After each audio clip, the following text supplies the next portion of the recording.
En 1976, dans Les chemins de la connaissance, Philippe Nemo proposait une série en 5 volets intitulée « Punir ou guérir, justice et psychiatrie », au cours de laquelle Michel Foucault intervenait dans les 4e et 5e émissions. Dans la 4e, que l'on entendra ici, Michel Foucault rappelait quand, expliquait comment et pourquoi, selon lui, les médecins, les psychiatres en l'occurrence, eurent besoin d'aller mettre leur nez dans les tribunaux pour reprendre ses propres mots. Punir ou guérir, justice et psychiatrie, 4e partie, le crime et le criminel, pour écouter ici la voix de Michel Foucault qui, claire et méthodique, mettait à nu, en 25 minutes, l'expertise psychiatrique, trop communément admise comme une évidence. Michel Foucault, la psychiatrie a eu depuis le début du XIXe siècle une stratégie de conquête qui aboutit aujourd'hui, paraît-il, à une omniprésence de l'expertise psychiatrique à tous les niveaux, non seulement au niveau criminel, où elle est d'abord apparue, mais aussi après au niveau plus diffus de tout l'appareil médico-psychologique, médico-pédagogique, médico-social que l'on voit dans la société présente. Cette évolution de la psychiatrie, cette stratégie de conquête qui lui a fait prendre peu à peu la place qui était celle auparavant de l'appareil purement judiciaire, s'explique par une série de mutations intervenues historiquement. Comment toute cette histoire a commencé ? Je crois que la première chose, ça a été au fond l'embarras que les psychiatres ont éprouvé lorsqu'ils se sont vus confier cette responsabilité, qui était pour eux nouvelle, d'avoir enfermé des fous. Le renfermement à l'âge classique, au XVIIe et au XVIIIe siècle, c'était essentiellement une affaire de police. C'était le lieutenant de police, c'était les administrateurs, c'était éventuellement le pouvoir royal qui avait le droit d'enfermer les gens. À partir du XIXe siècle, le médecin psychiatre, enfin la spécialité de psychiatre n'existait pas encore à cette époque-là, disons que les médecins ont reçu avec l'administration des asiles le droit de faire enfermer les gens, et ceci pour une durée indéterminée. Or, le savoir psychiatrique était à ce moment-là aussi rudimentaire qu'il l'est maintenant, c'est-à-dire que rien dans ce qu'on sait d'une maladie mentale ne permet de justifier effectivement qu'on enferme ceux qui en sont victimes. De sorte que, pour asseoir en quelque sorte cette responsabilité qui les rendait si mal à l'aise et qui les renvoyait à l'incertitude même de leur science, je crois qu'ils ont bâti ce qu'on pourrait appeler le grand thème du fou dangereux.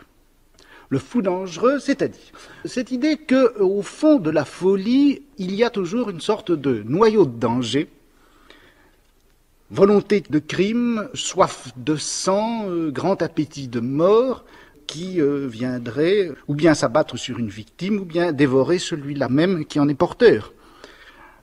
En fait, quand on regarde les chiffres, je crois qu'on peut dire qu'on a au moins autant de chances d'être tué par quelqu'un qui n'est pas fou que de l'être par quelqu'un qui est un malade mental. Mais enfin, ceci est une autre question. La nécessité de démontrer la dangerosité du fou, et je crois en proportion même de l'incertitude et du malaise qu'éprouvait le psychiatre à avoir enfermé les fous. Donc, si le fou, pour pouvoir être enfermé, doit être quelqu'un de dangereux, doit être un criminel en puissance, eh bien, il est tout naturel, si vous voulez, tout normal, très logique en tout cas, que l'on aille chercher chez les criminels le noyau de folie qu'ils peuvent recéler. Un noyau de criminalité chez les fous, un noyau de folie chez les criminels. Cette espèce de position symétrique du fou et du criminel, de part et d'autre de la psychiatrie, qui explique, je crois, le besoin que les psychiatres ont eu d'aller mettre leur nez dans les tribunaux, de proposer leurs bons offices aux juges et de dire il n'est pas possible, quand on a affaire à un criminel, de ne pas lui poser la question de savoir s'il est fou ou pas. Mais au XVIIIe siècle, il y avait des fous, il y avait des criminels. Comment le partage s'opérait-il à ce moment-là ? C'est une idée tout de même très curieuse que celle qui maintenant nous paraît très évidente, que vous lisez tous les jours dans les journaux. Lorsque un crime est commis, pourvu que ce crime soit un peu extraordinaire, c'est-à-dire un peu démesuré, un peu inexpliqué, qu'on comprend mal le calcul d'intérêt qui a pu amener le criminel à commettre son crime, aussitôt on dit ça doit être un crime de dément, ça doit être un crime de fou. Ça nous paraît une évidence, mais c'est une évidence qui a 150 ans, pas plus. Jamais au XVIIIe siècle, on n'aurait eu l'idée, devant un crime particulièrement monstrueux, si vous voulez, particulièrement exorbitant, atroce, comme on disait, jamais on n'aurait eu l'idée de dire, puisque ce crime est atroce, il faut bien que son auteur soit quelque chose comme fou. Quand on est devant un crime atroce, vous savez ce qu'on disait? On disait simplement, eh bien, il faudra que la punition soit atroce. Et cette symétrie entre la punition atroce et le crime atroce, cette symétrie dans l'atrocité, elle s'est maintenant reportée, si vous voulez, au niveau de l'âme du criminel. L'atrocité du crime, sa violence, son incompréhensibilité, eh bien, on la transfère dans le psychisme du criminel en disant il doit bien y avoir quelque chose de particulièrement obscur, comme une violence irrépressible dans l'âme du... Autrement dit, c'est l'âme du criminel qui a pris la place de la punition, dans l'équilibre des atrocités. Et il y a des crimes atroces, il y a aussi des crimes passionnels. Quelle est la différence entre les deux choses? Parce que le crime passionnel, lui, a l'air de se conformer fort bien aux catégories purement juridiques. Oui, mais je crois que le crime passionnel, justement, est un crime qui a son intelligibilité, sinon dans l'intérêt, du moins dans l'économie moyenne des passions humaines. Après tout, que l'on soit jaloux et que l'on en vienne à buter la personne dont on est jaloux ou à cause de qui on est jaloux, ça fait partie, si vous voulez, d'une espèce d'intelligibilité immédiate des sentiments. Et dans cette mesure-là, le crime passionnel ne pose pas véritablement de problème à la psychiatrie. Les psychiatres, d'ailleurs, ne s'occupent guère des crimes passionnels. En revanche, ce dont ils font leur grain, et ceci dès le début du XIXe siècle, ce dont ils ont fait leur grain, c'est le crime monstrueux. Le premier qui a été jugé en France, enfin le premier crime qui a en France posé la question de la maladie mentale, c'était un crime très curieux qui date de 1817. C'était une femme qui vivait à Célestat. Elle était mariée, elle avait des enfants, son mari était un paysan, et un soir, son mari rentrant des champs pour la soupe, trouve sa femme en train effectivement de préparer la soupe. La seule chose curieuse, c'est que la soupe, elle était faite du corps de la petite fille, exactement de sa cuisse, que la mère avait fait cuire dans des choux, après avoir découpé sa fille. Bon, procès, et pour la première fois, on pose la question de savoir, mais enfin, pour qu'une femme, pour qu'une mère de famille coupe sa fille en morceaux et la mange avec des choux, il fallait bien qu'il y ait quelque chose qui n'aille pas dans sa tête.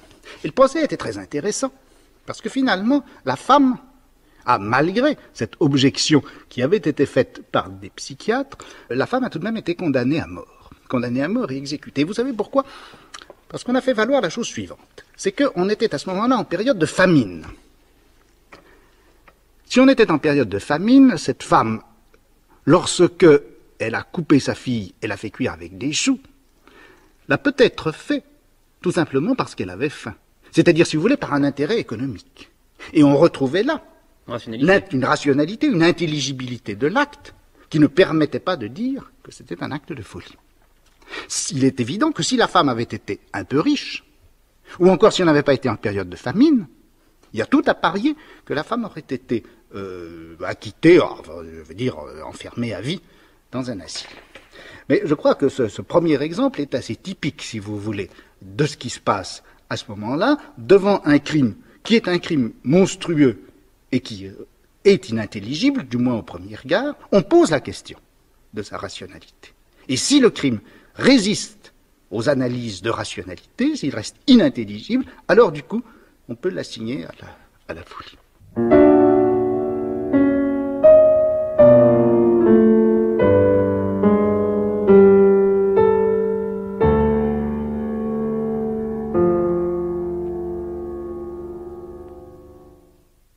Et qu'est-ce que les psychiatres ont inventé pour expliquer ça? Oh ben rien du tout, les psychiatres n'ont jamais rien inventé de leur vie. Les psychiatres fonctionnent, ils ne trouvent pas. Ils fonctionnent, ils répondent à des demandes, ils répondent à des exigences. Mais pourquoi ils font partie d'un appareil, ils ne découvrent rien. Et justement, pourquoi l'appareil pénal ne s'est-il plus satisfait à partir d'un certain moment de cette réciprocité de l'atrocité du crime et de l'atrocité de la punition? Ah, alors ça, c'est une autre question qui est très intéressante. Vous avez raison de la poser parce que tout à l'heure, quand vous m'avez dit la psychiatrie a conquis de nouveaux terrains, elle s'est implantée dans le domaine du judiciaire. Je me disais, oui, c'est vrai, mais à vrai dire, la justice ne s'est pas fait violer. Les juges, vous savez, le médecin n'avait pas tellement envie de violer les juges pour toute cette raison. Ce n'est pas une perspective agréable. En revanche, ce qui s'est passé, c'est que la justice a eu effectivement, à un moment donné, besoin de la médecine.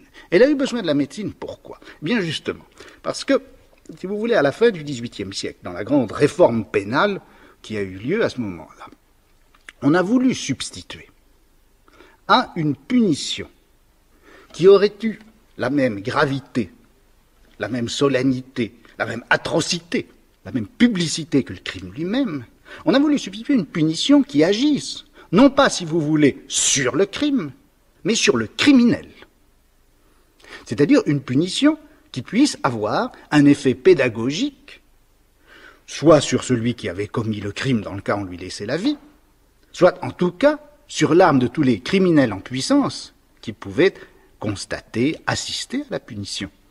Donc, si vous voulez, le problème de l'intelligence du criminel, de sa rationalité, le problème du calcul d'intérêt qui pouvait se dérouler dans sa tête, est devenu un élément fondamental dans la mécanique pénale.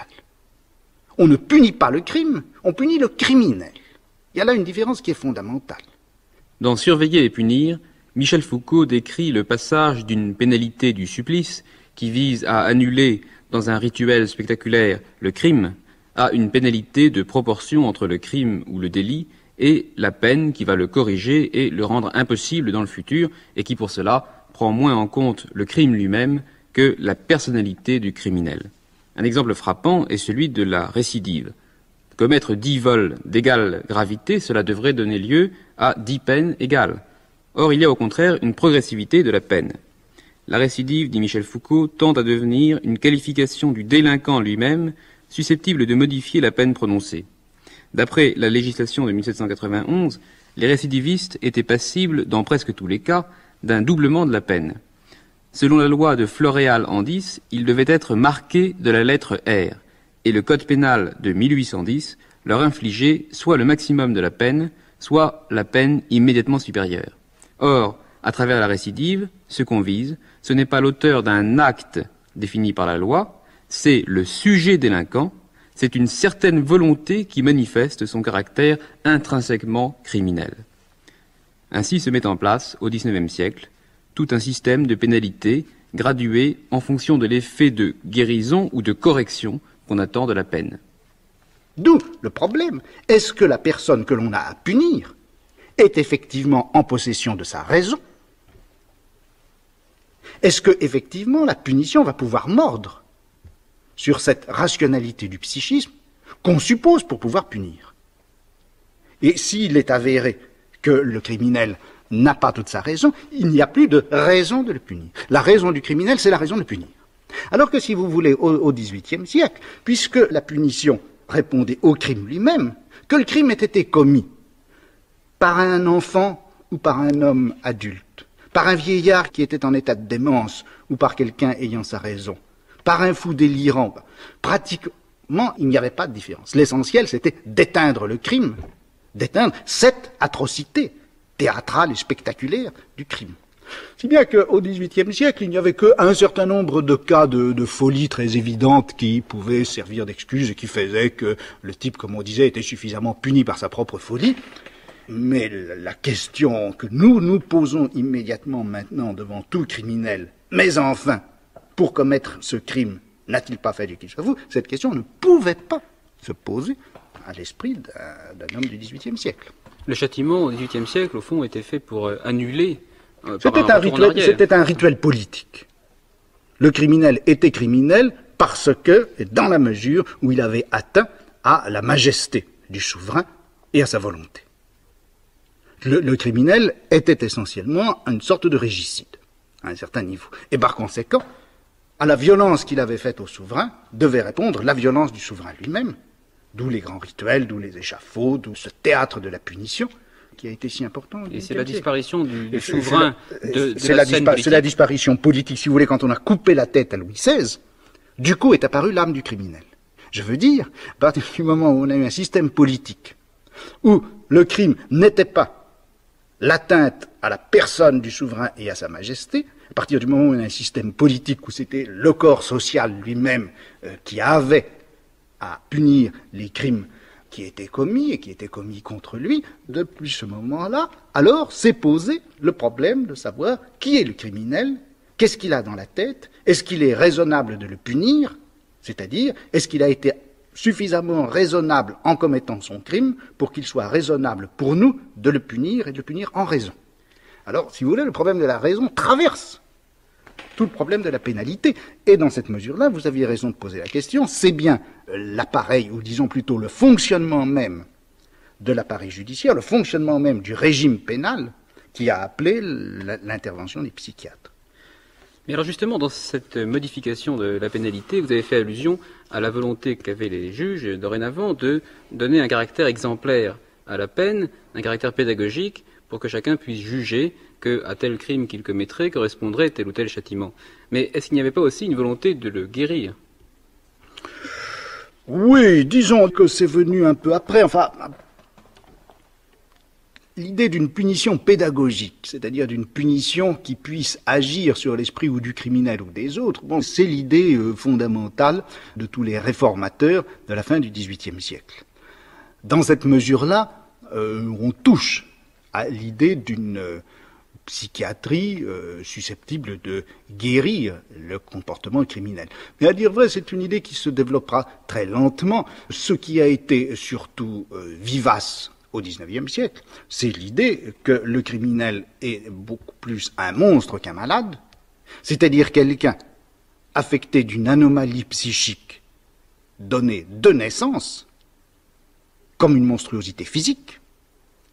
Et dans cette mesure-là, il n'y avait pas autre chose à faire que, ou bien de le supprimer, ou bien de le tenir définitivement à l'écart de la société. Cette idée du criminel monstrueux, vous la retrouvez à la fin du XIXe siècle sous la forme du criminel né, et puis vous la retrouvez dans les pratiques racistes ou dans les pratiques du nazisme jusqu'en 1945. Le criminel, c'est celui qu'on supprime. Voilà.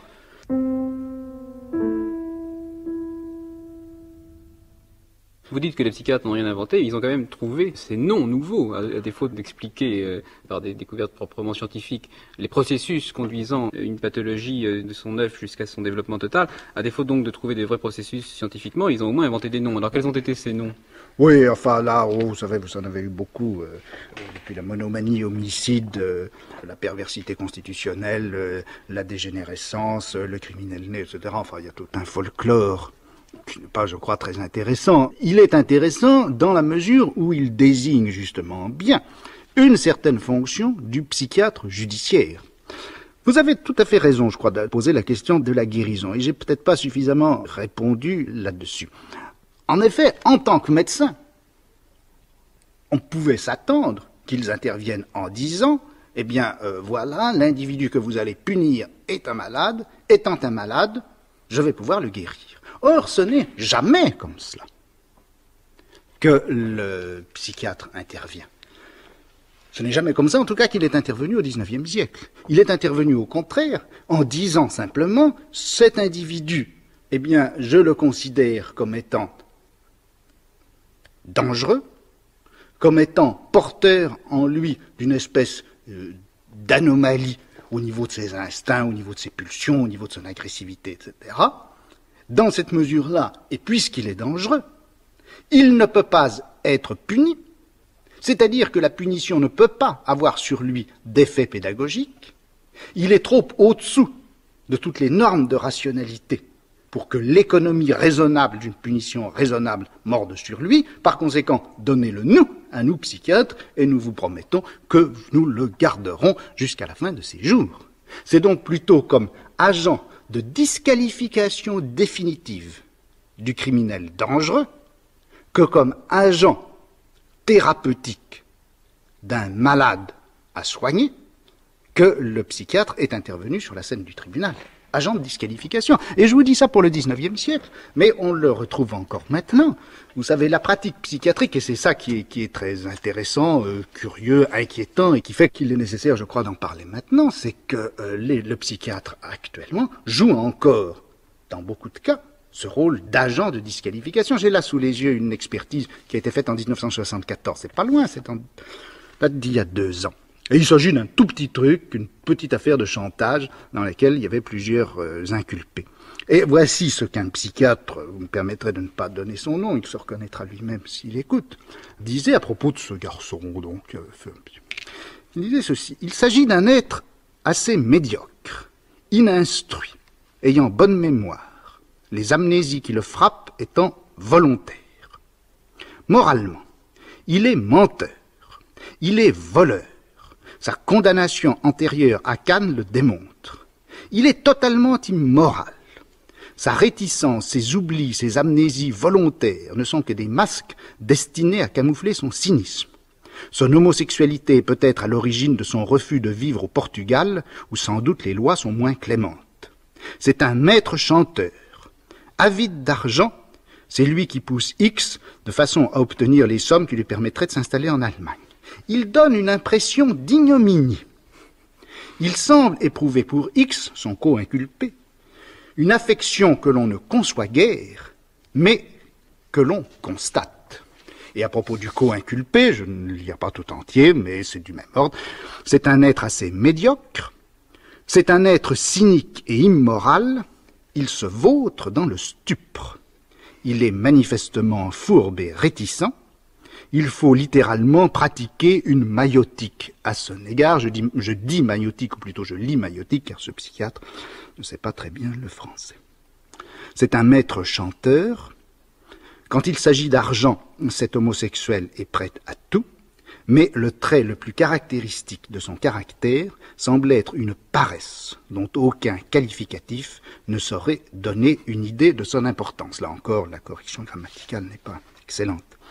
Il est évidemment moins fatigant de changer des disques dans une boîte de nuit et d'y trouver des clients qui, d'une façon ou d'une autre, vous font vivre plutôt que de véritablement travailler.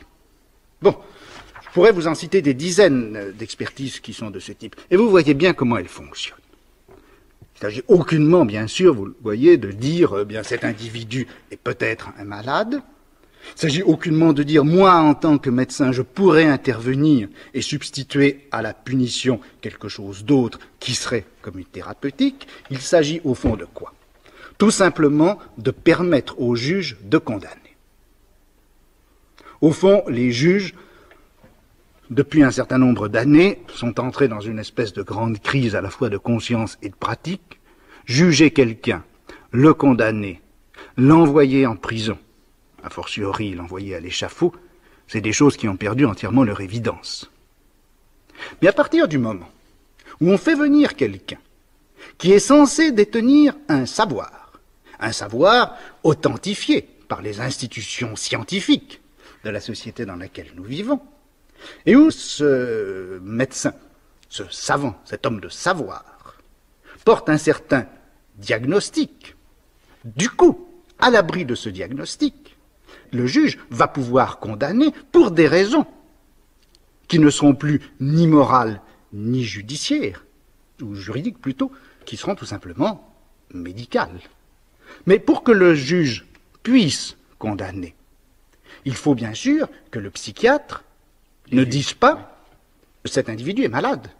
Il faut donc qu'il dise simplement, moi, en tant que médecin, je vous assure, au nom de ma science, que cet individu est purement et simplement immoral, qu'il est purement et simplement asocial, et que par conséquent, il relève de la condamnation. Et des textes comme ceux-là. Enfin, avouez normalement qu'un juge, s'il était un homme honnête, ne pourrait que jeter à la figure de l'expert qui l'a commis un texte comme celui-là. Il ne l'a pas fait, en Il l'occurrence. il est inadmissible que des textes comme ça puissent être acceptés. Le problème, ce n'est pas de condamner le médecin qui a fait ça ou le juge qui a accepté. Le problème, c'est de savoir comment des institutions, qui sont tout de même des institutions relativement complexes, relativement élaborées, à la limite sophistiquées, comme la psychiatrie judiciaire, le problème, c'est de savoir comment ça peut fonctionner, pourquoi ça peut fonctionner. Et je crois que ça s'explique tout simplement par le fait que le psychiatre est simplement l'autorité scientifique qui permet de maintenir la possibilité d'un jugement à une époque et dans une société où la justice ne sait plus quel sens donner à la condamnation de quelqu'un.